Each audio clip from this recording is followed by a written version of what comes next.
Howdy. Let's see. Get your leg right. Anyway, howdy doody. It's me, Michael. And I was having quite a day today. I decided I was going to turn on the video and read some vignettes. You know, why not? See if I can remember where I left off. Rough start today. You know, sometimes you wake up in the morning, you know it's not going to be an easy one. And then as the day goes along, you realize that, oh my goodness, I was right. It's not going to be an easy one. So, I've got,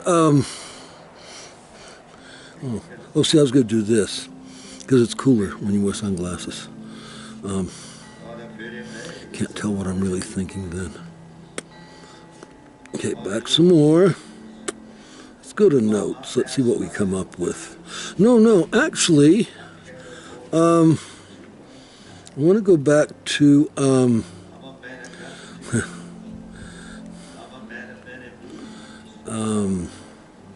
Vincent. I want to go back to Vincent.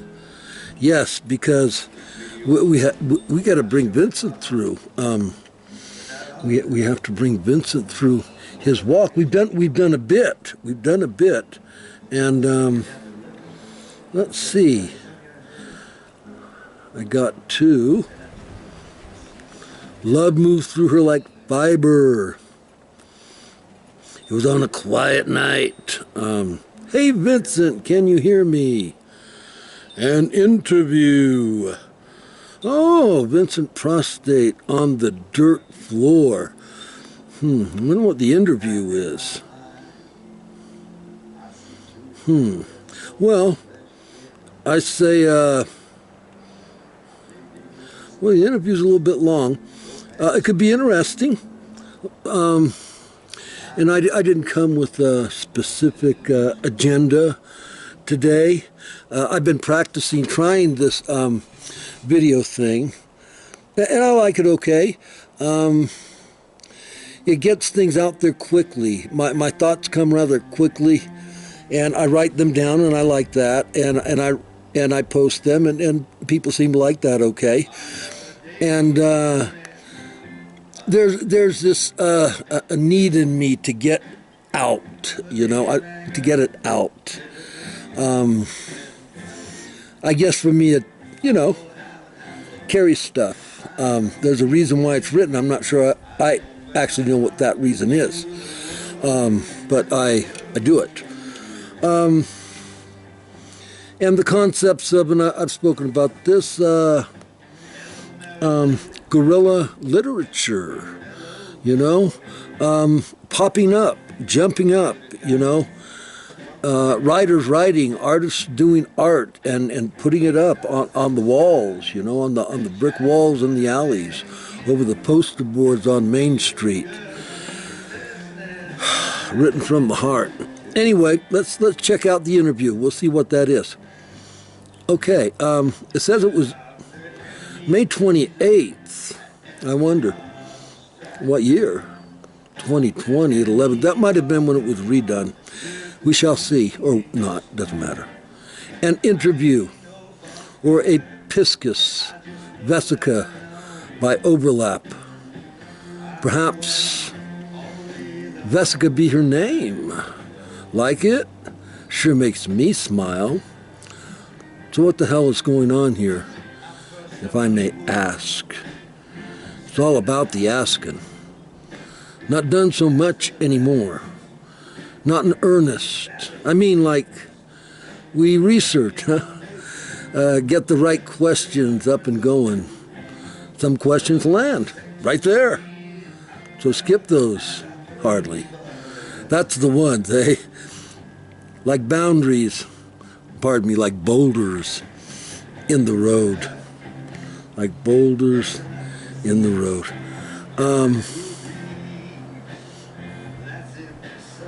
Just get around them. They say drop the rock in some corners. Let her go. Guess that's about dealing. Dropping that rock. Rocks and sticks and shells, been powerful a long time. Still collected, shelved, dusted sometimes. All with their stories and secret meanings. Once started and shelved, we can get around them. Or stored and shelved. We can get around them like boulders in the road. Maybe to stop, deal with the rock, baby. Maybe you got to climb it, hug it, piss on it. Anyway, one day you got to deal. Vincent was much older when he said this. Vincent says all writing is but a reflection of the author. I wouldn't put either nor up as goddesses. However, the feminine divine holds expression in many. Vincent is learning this. He has an ongoing affair with an unknown. She shows up in others. He goes on. I've known others that I have hoped would be the one I know on another level. Yet she is elusive in that. I seek but love. Yet it be found along the elusive come on, like the rabbit hole. And Vincent moves in time in the story, sometimes young and ignorant, sometimes older and ignorant. In his afterlife, he engages shadows that find form and dangers that become mere passage. The darkness of forgetfulness surrounds him through his life, sometimes overwhelming him when the veil thins and the view clears, perhaps a development of a warlock. Folks who knew Vincent a bit may see it as you have. The story, however, be as groundwork for those who have been near or are curious about that shadow world we all bump into along the way. Perhaps the years of silence, isolation in Vincent's earliest days and nights be an impetus for this work. Now that the basement has a floor, he may be able to return there and see and hear the sights and sounds forgotten as the years came and went. Therapy? Probably. But it is a good thing on this end. Well, I recall that one.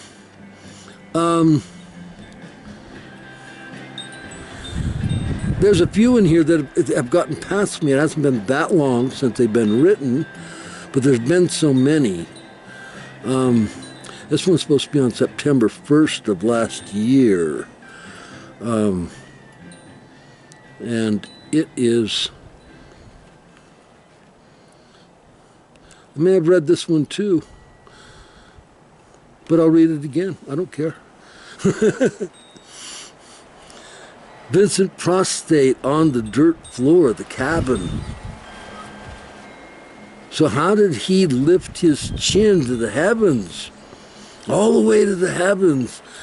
And his teeth protrude, his jaws biting the shroud of the heavens, ripping the thin partition apart like a werewolf ripping flesh from bones of the dead through a moonless night. From Vincent's lips and teeth and vacuumed heart, he swore at the gods, the God, the few, and the many, and cursed their failure, and cursed their cruelty, and cursed the black night, and cursed and cursed and cursed until he passed out, flat on his face, depleted, like an overinflated balloon let loose to fly till all the hot air is gone. They say, I have heard, that it is the exhale that brings one to that passage, opening a vortex to who knows where. The inhale is just to get you to the place, to head down to the bottom, beyond the extent to the indent, the womb in its darkest safety, the bottom of the exhale, and then a bit more. Doors open out of time, quick trips beyond resigned to the mind's closets rather than any full consciousness. Grasp not, Vincent, grasp not.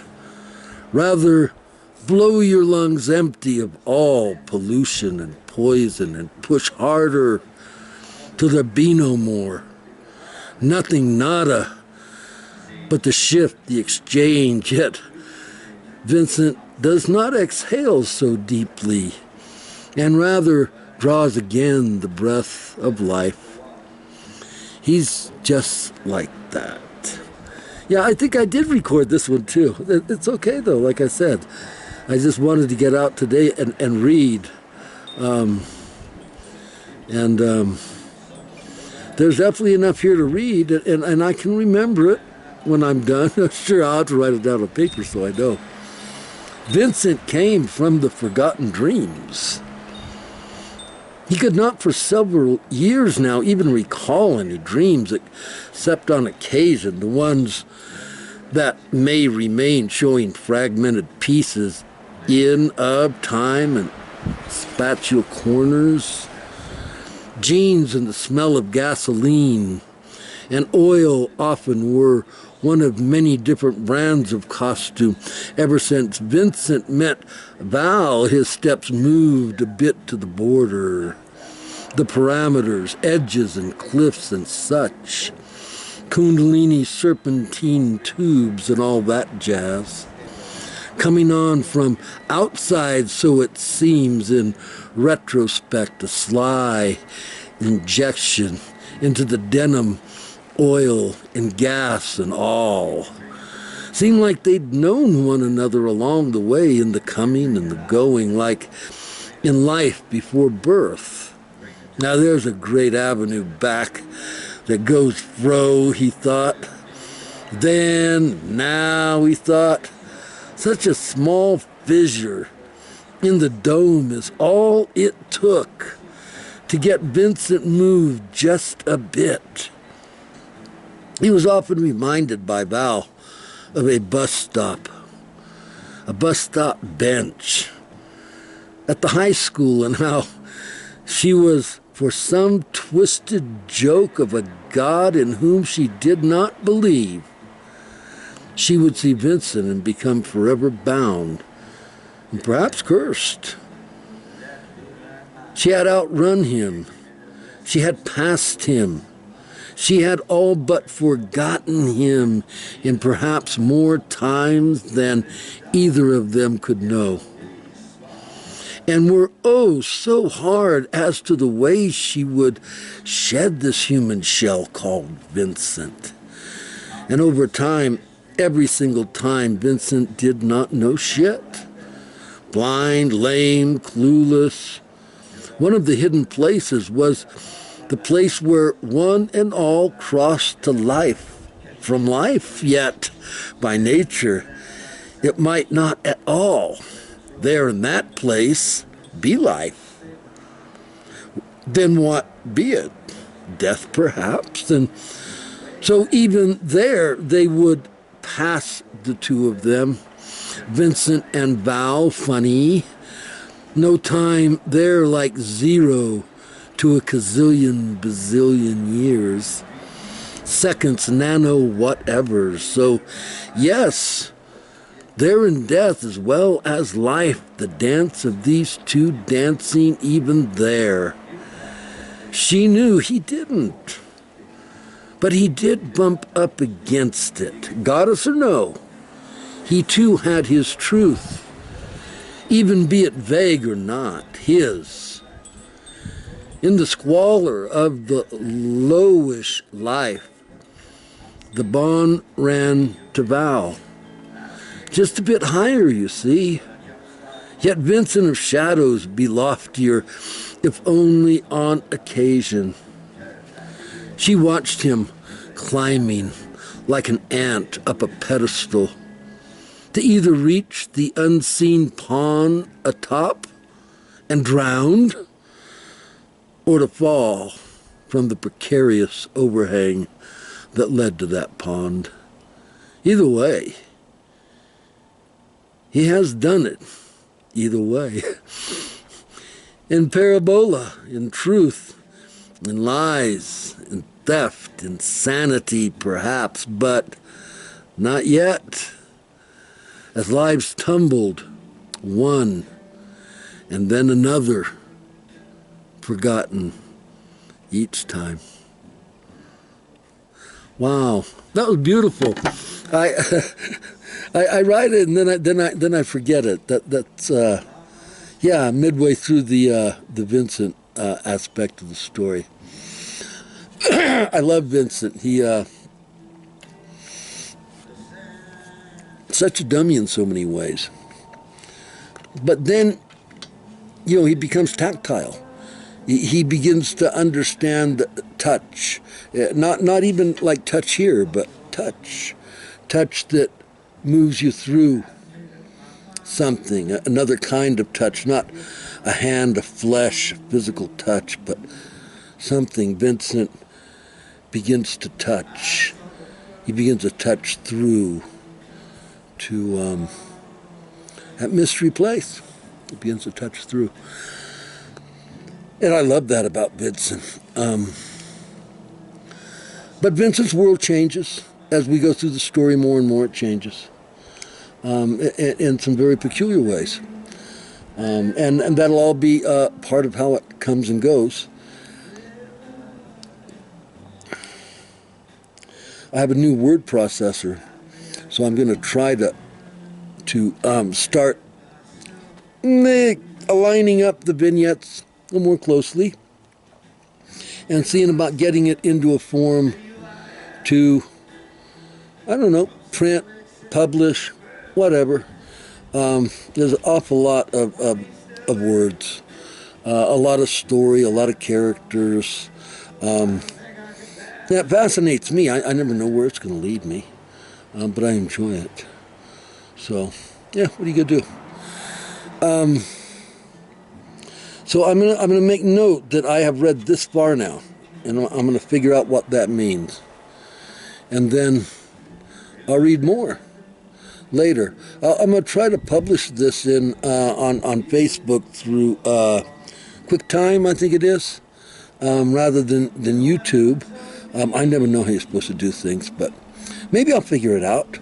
I got the YouTubes up, so